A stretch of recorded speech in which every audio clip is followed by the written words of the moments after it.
Hey, welcome to day 11 of Reflect and Respond. It's Friday, March 27th, 2020.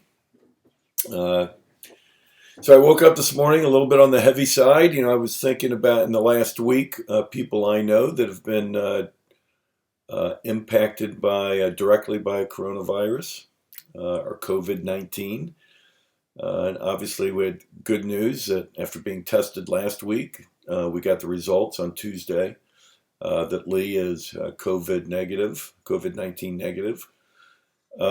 She does have bronchitis and she is healing from that. Uh, but we're really grateful that that's all we got. Also wanted to point out a buddy of mine, Joe O'Connor. Joe's probably, I don't know, 10 or 12 years older than I am.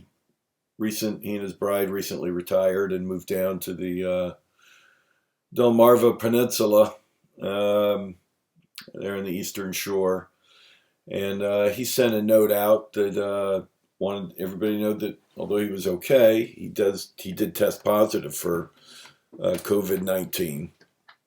And the reason that he was posting it was he wanted those in his circle of influence or sphere of influence to put a face with the whole discussion on COVID 19.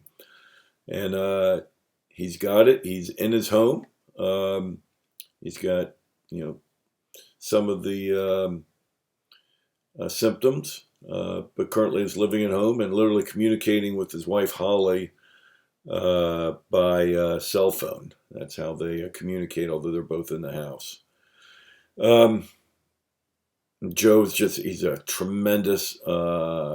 He's a tremendous writer, and he's a big supporter and has encouraged me a lot over the years in some of the writing projects that I've been involved with. So sending you and Holly some love, Joe.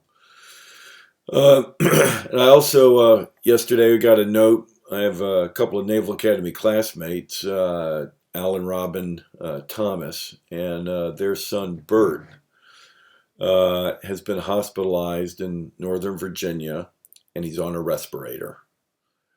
So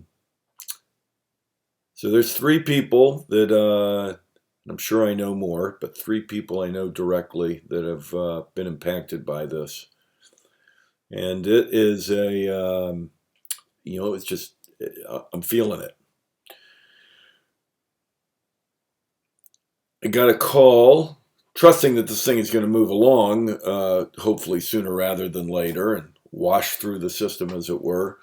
I did get a call from my eye doctor, and I had a doctor's appointment last week for an annual checkup, and had to move it to next week because of the shutdown. Well, I got a call this morning kicking out again. So my original appointment on the 23rd moved to the 31st, and then the appointment on the 31st has now been moved to April 20th when they reopen the shop. So they are shut down until April 20th. And that again, it's, there's so much information, so much, conflicting crap going on. That really, I felt that when the doctors was closed down. And then I just found out a few minutes ago I have a brother who lost his job as a result of massive downsizing with regards to addressing the change in the economy that this event's going to have. So it's happened in a lot of different ways. One of the tricks that I along the way that I've used is I go to I've got this bag of healing runes, and there's all kinds of stones, and I pull one out, which I pulled this out this morning, which is the stone for compassion. I then go to my handy dandy healing rune book, and in this case flip to compassion. I'm going to read just two short paragraphs on it because it hit me in a positive way.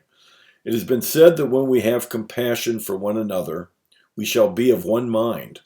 For in living a compassionate life, we are practicing the presence of God in a simple and universal way.